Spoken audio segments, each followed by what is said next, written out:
Here's a quick summary and review of this great little podcast by Business Insider about Daymond John and Shark Tank story and the success and how he did it.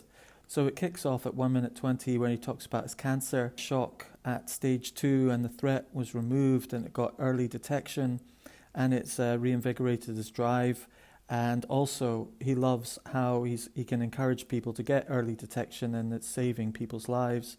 At 3 minutes 10 he talked about his childhood and how now he's really focusing in on how to maximize 24 hours and help people do that. And his mother, he's adopted her work ethic and the huge influence she's had. And he talked about when he was young and taking scrap bikes and assembling them and getting his friends to assemble them and selling them on, and how he went and got chocolates and sold them and bought himself a television so he could watch the Mets game, and how he was taught to dream.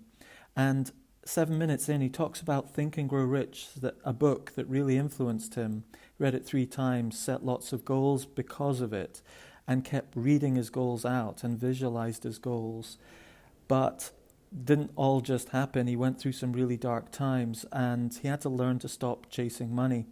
And that kind of happened, he said, 9 minutes 36 in. He talks about FUBU, his hobby to create this clothing for his favorite rap influences, etc. It was really motivated to get a free pass to the filming sets for the videos. And his clothing took off in 92. It became real for him. He turned his house into a factory.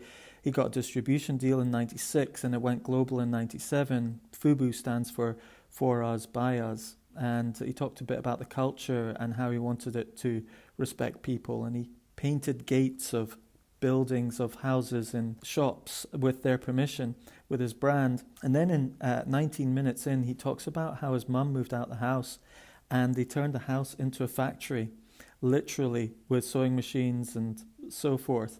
And in 96, it got big enough that they put out an advert saying they needed $1 million of investment. They got that investment, and in 3 months after that, they sold $30 million of product. He talks about his dyslexia, 16 minutes 47, attributes a lot of his success to dyslexia. And he's never been ashamed of dyslexia because he actually didn't know he was dyslexic. His mother continually encouraged him to find what was special inside of him and to deal with his challenges. So he looks back and he sees 8 out of 12 sharks are actually dyslexic, and he attributes the dyslexia helping him to find workarounds, and those workarounds got him to being an entrepreneur.